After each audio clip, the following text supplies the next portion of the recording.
A partir dessa aula, iniciamos uma nova sessão, seguindo aqui no início, né?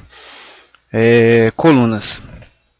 Nós temos dois tipos de colunas, né? Lembrando, quando tem uma setinha do lado do botão aqui do comando, né? Significa que eu tenho opções, da mesma forma como parede. Eu tenho parede, parede estrutural, parede por face. E como nós estamos nos concentrando, por enquanto, na parte arquitetônica, nós vamos ver as colunas de arquitetura, tá ok? E os pilares estruturais. Depois a gente vai abrir uma seção só de estruturas e vamos ver em detalhes. Ao longo desse curso eu vou procurar dar algumas diferenças fundamentais, mas a principal delas é que as colunas de arquitetura, em termos de construção, elas são apenas, na sua maioria, estéticas, né? Elas não são preparadas para receber cargas. Tá, ok? Embora elas possam fazer o papel de pilares e muitas vezes façam o papel de pilares. Aqui no próprio help simplificado do comando, vocês já podem ver algumas características, né? A principal é que ele informa que você pode inserir colunas ao longo de eixos, que vamos ver ainda nesta aula. Definir os parâmetros de base, né? O topo, os padrões aos quais a gente já está habituado. E uma observação interessante: camadas compostas em paredes viram em colunas de arquitetura. Isso não se aplica a pilares estruturais. Tá, ok? O que isso significa? Vamos fazer um primeiro exercício rapidamente, inserindo uma coluna de arquitetura, né? Procedimento padrão. Se não tiver a coluna aqui, a família desejada, né? Você vem aqui em carregar famílias. Aqui eu vou vir no próprio Metric Library do Revit, em colunas. Eu tenho aqui alguns tipos de colunas de arquitetura. Bem, eu vou dar como exemplo aqui essa coluna redonda que já está carregada no meu projeto. Inicialmente ela tem um diâmetro aí, o padrão, né, que ela tem para a construção, um parâmetro de 610 de diâmetro, talvez um pouco robusta para esse tipo de desenho que a gente está utilizando, mas só a título de começar a aula, vamos inserir essa coluna aqui. Vou colocar aqui no meio da sala aqui de estar e clico aqui em modificar. Bem, e se eu arrastar essa coluna aqui para cima da parede, olha o que vai acontecer. A parede se interrompe, né? No caso de camadas, ela se interrompe aonde a parede é cortada. Ao passo que, se eu vier aqui inserir uma coluna, um pilar estrutural, vamos carregar a família também. Pegar uma família aqui em estrutural, colunas, aqui já são colunas estruturais de concreto. Vamos pegar um concreto redondo aqui, ok? Abrir, de 300 milímetros, vamos colocar compatível aqui 600 milímetros, está um pouquinho exagerado, mas de propósito aqui. Coluna vertical, coloco ela aqui no meio da parede. Reparem agora que, como foi mencionado lá no help, ela não sofre, ela não interrompe a parede. Tá, ok? Isso já dá uma ideia para a gente que quando a gente for planejar a estrutura dentro da arquitetura, né, que a gente já for lançar os pilares, a gente vai ter que interromper essa parede, né, porque na verdade aqui dentro do pilar estrutural não tem uma parede, né, mas no entanto, se eu deixar dessa forma, haverá uma interferência e esse trecho de parede será contabilizado no levantamento de materiais. Tá, ok? Depois eu vou mostrar com detalhes isso, como eu falei, quando formos estudar estruturas. Mas vocês já vão ter uma prévia aí das diferenças. Bom, voltando lá na inserção. Só antes disso, vamos mover essas duas colunas aqui para dentro da sala. E vamos relembrar aqui, entrando no 3D, que na visualização eu posso habilitar aqui, ó, caixa de recorte. Tá, ok? Ele mostra essa caixa de recorte que vai me permitir, por exemplo, ter uma visualização interna por dentro da parede. Tá lá, eu consigo ver as duas colunas lá, comportamentos delas, né? Clicando em qualquer uma delas, vamos eliminar essa coluna de estruturas, né, para nos concentrarmos aqui no objeto dessa aula, dessas próximas aulas. Clicando nessa coluna, eu posso aqui trabalhar as propriedades de instância. Lembrando, quando eu tenho um elemento selecionado, essas propriedades aqui são as propriedades de instância.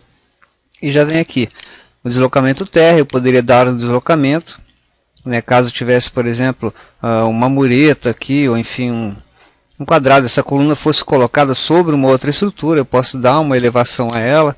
Por exemplo, 0,5, eu estou desenhando em metros aqui. E ela sofre uma elevação. Da mesma forma, eu posso querer que ela não alcance até o teto, né? Eu posso colocar por exemplo, uma sustentação de um bar, né? Ou simplesmente uma coluna estética dentro da sala. Eu posso querer que ela não chegue até o teto, então eu coloco uma cota de menos 0,5, por exemplo. Ok? Então aqui, como eu não coloquei nenhuma estrutura, ela fica flutuando aqui dentro da sala. Tá ok? Só a título de lembrar aqui que a gente pode inserir ou modificar esses parâmetros. Tá ok?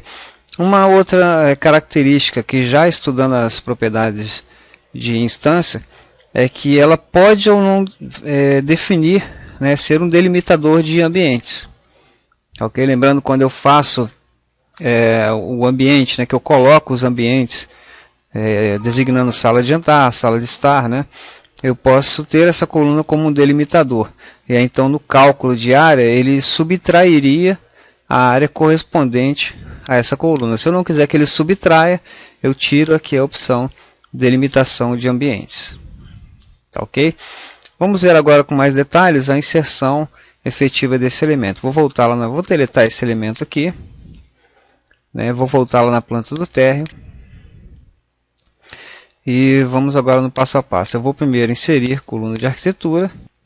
Eu tenho aqui na barra de opções, rotacionar após a colocação. Não faz muito sentido para uma coluna redonda, né? Mas se fosse uma coluna retangular de medidas diferentes, né, eu posso dizer para rotacionar após a colocação. Então eu coloco, e após colocar ele me pede o ângulo de rotação. Né? Da mesma forma, eu posso escolher aqui já a altura, né? Eu posso determinar que ela já vá até a cobertura, ou no caso de escolher não conectado, eu escolho aqui a altura da coluna. Tá ok? E eu já posso definir na inserção que ele seja ou não um delimitador de ambientes. Tá ok? Se eu estivesse num outro projeto, vou começar um novo projeto aqui. Rzão, novo projeto, usando o CAD-Norma como template.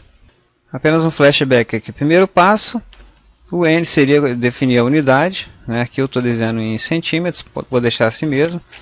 Ok? Porque isso no Revit a gente já viu que é indiferente, né? O próximo passo seria definir os níveis, né? Para isso eu iria aqui numa elevação. Posso escolher uma elevação. Eu já vejo aqui os níveis básicos que existem no template do CAD-Norma. Tá ok? E na planta de piso, vou começar lá, posso ser pela implantação, o primeiro pavimento. Eu poderia definir aqui eixos. Ok? Vou definir alguns eixos aqui. Tá? Voltem lá no curso básico que tem uma opção aqui de definir eixos. Tá? Aqui eu estou fazendo de medidas quaisquer, só para mostrar a inserção de colunas alinhadas com eixos. Ok? Normalmente nos projetos maiores, né, a gente tem esses eixos já inseridos aqui como uma condição inicial do projeto, né? Então poderia vir aqui em coluna de arquitetura. Aqui eu não tenho nesse desenho carregado uma nova, vou carregar família, colunas, coluna, vou escolher uma coluna chanfrada aqui. Ok, eu venho aqui, eu já tenho aqui um OSNAP. Tá ok? No caso das colunas de arquitetura, eu teria aqui os OSNAPs, né, de interseção para ir colocando as colunas, mas eu teria que fazer isso uma a uma. Tá ok? Vou deletar aqui. Ao passo que, se eu fosse inserir uma coluna, um pilar estrutural, eu tenho aqui a opção, ó, nos eixos. Tá ok? Então eu seleciono todo mundo aqui e olha lá, ele já insere automaticamente na inserção dos eixos várias colunas estruturais. Mas as colunas de arquitetura podem ser inseridas na interseção dos eixos. Voltando aqui ao nosso exercício 1, de novo lá, inserir coluna de arquitetura. Vou inserir uma coluna qualquer aqui, vou inserir uma coluna, vamos carregar nesse projeto uma coluna mais simples. Essa coluna chanfrada aqui, que tem dimensões um pouco menores ali. Depois a gente vai ver que a gente pode editar a família, né, dessas colunas e também botar colunas menores, né, tipos de colunas associados a essa família. Vamos inserir essa coluna chanfrada e aqui eu vou colocar conectada ao pavimento, à cobertura, tá ok? A coluna vai até lá em cima. Vamos colocá-la aqui bem na frente e vamos lá para a vista 3D. Reparem que ela cortou, né, a laje de piso. Nessa vista aqui especificamente o telhado está congelado, né? Vamos pedir para descongelar aqui o telhado, desocultar o elemento. Ele está cortado aqui por causa exatamente dessa linha de corte, né, dessa caixa de corte. Vamos suspender essa caixa de corte para mostrar o telhado como um todo. E eventualmente, e não é o caso desse projeto, mas quando eu coloquei essa coluna e vinculei o nível superior à cobertura, ela se alinhou ao nível da cobertura. Eu poderia dar deslocamentos aqui, mas eventualmente eu posso querer que ela alcance, né, o telhado. Tá, ok? Então a gente usa aquela mesma propriedade que a gente usou em paredes. Eu seleciono a coluna e aqui aparece anexar topo base. Tá, ok? Quando eu faço isso, anexar, ele pede selecione o telhado, piso, forro, viga ou plano de referência. E se eu selecionar o telhado, ela vai alcançar até o telhado, mas ela não vai sofrer aquela alteração como nas paredes, né? Que ela vai até o telhado e, se for o caso, se o telhado for inclinado, a parede se inclina automaticamente para obedecer a mesma inclinação do telhado. Tá, ok? Ele permanece com a superfície aqui, com a seção reta. A vantagem dele estar anexado ao telhado é que, se eu eventualmente subir o telhado ou modificar a arquitetura do telhado, ela vai se prolongar automaticamente até ele. Tá, ok? Aquela mesma propriedade de anexar que a gente já conhece para paredes. Voltando, se eu tenho ela vinculada, né, o nível superior a um nível com certo deslocamento, eu mudando o nível, né, caso eu mudasse, por exemplo, o pé direito, ela acompanharia até o nível, a referência é o nível. Se eu anexo a um elemento, laje, ou forro, ou teto, né, ela vai acompanhar esse elemento, independente do nível ao qual ele estiver referenciado. Eu criei um corte aqui. Na verdade eu tinha um corte, eu movi ele para cá e passando aqui próximo a essa coluna que eu inseri para visualizar algumas propriedades agora em relação à anexação. Bem, eu vou pedir nesse corte aqui linha oculta, tá? E vou pegar esse nível aqui que está interferindo e vou chegar ele para fora aqui. Bem, essa situação de anexação, como eu falei, ela não é automaticamente definida, né? Ela simplesmente alcança aqui. No entanto, quando eu seleciono a coluna, tá? Dentro das propriedades de instância, eu tenho exatamente aqui, olha, justificação do anexo do topo, onde eu tenho as opções exatamente de concordância. Tá? Eu poderia, por exemplo, linha do meio da coluna de interseção. Clico em aplicar e aí ele estica o centro da coluna até o telhado, faz um chanfrado aqui e depois mantém a seção horizontal. Ou então eu poderia interseção máxima. Clique em aplicar e aí sim ela acompanha efetivamente a inclinação do telhado. Tá, ok? A forma default dela é exatamente aqui, interseção mínima. Tá, ok? Ela só toca num ponto e mantém a seção horizontal. Então essa propriedade de instância de justificação do anexo no topo. E além dessa justificação, né, eu posso também, vamos voltar aqui para interseção máxima, eu posso dar um deslocamento de menos 0,3, por exemplo, 30 centímetros. Quando eu clicar em aplicar, ela se deslocou, menos 0,3 não alcançou. Mas, no entanto, a parte de interseção ficou 30 centímetros, né? 0,3 metros abaixo. Tá ok? Então esse deslocamento é em referência à justificativa. Tá ok? Se eu escolher interseção máxima, aplicar, ele colocou o meio do pilar a menos 0,3, tá ok? E no caso da interseção mínima, clique em aplicar, ele colocou o 0,3, os 30 centímetros aqui a partir da esquina. Tá ok? Com deslocamento 0 e interseção máxima, que talvez seja a situação mais comum, ele vai acompanhar a inclinação do telhado, ou do forro, né, ou da laje, se for o caso de uma laje inclinada, ele vai obedecer a essa inclinação. A título de curiosidade, vamos inserir uma coluna daquele estilo redondo aqui, próximo a essa, alinhada. Repara que ele já pega o alinhamento, né, quando eu me aproximo aqui da linha de eixo, né? E vamos dar uma olhada aqui no 3D. Ela foi inserida com os mesmos parâmetros, né, ou seja, anexado à cobertura. Se eu selecionar agora e pedir anexar topo base ao telhado, né, vamos olhar aqui por baixo, ela tem a mesma configuração.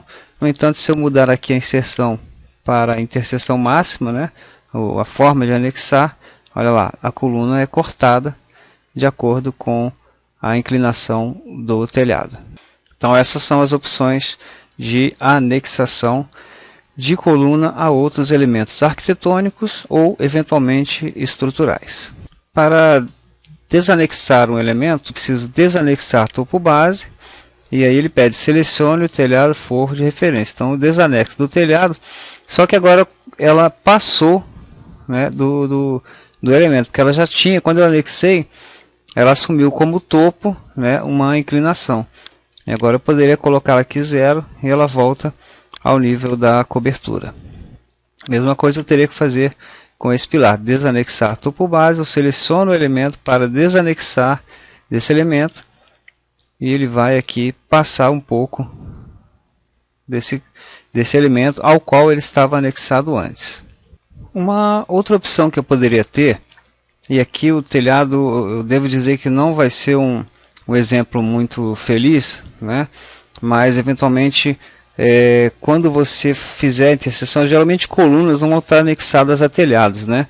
Mas sim a um elemento estrutural do telhado, eventualmente um caibro ou uma terça, né? Então ele poderia, eu poderia querer que essa superfície, né, essa seção do telhado da coluna se mantivesse íntegra e a terça ou o caibro fossem cortado e não a coluna. Quando eu seleciono o elemento, né, aqui eu desanexei, né, e eu clico aqui em anexar topo base, ok? Antes de selecionar o elemento, eu posso também escolher o estilo do anexo, tá? Mas isso deve ser feito ao anexar o elemento.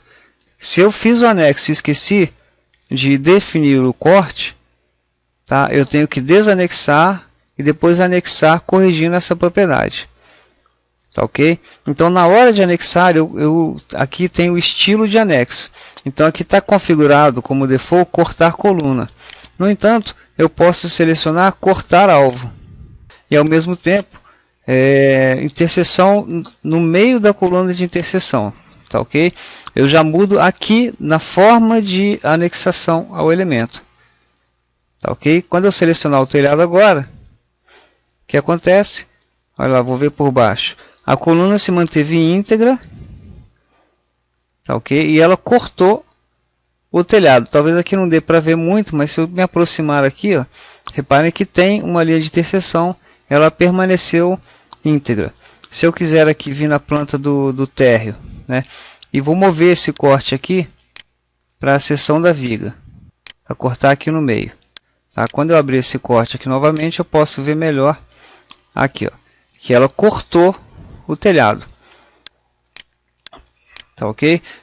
Mudando aqui linha do meio ou interseção mínima, aplicar, ele volta para cá. Eu mudando para interseção máxima, aplicar, ele corta totalmente o telhado.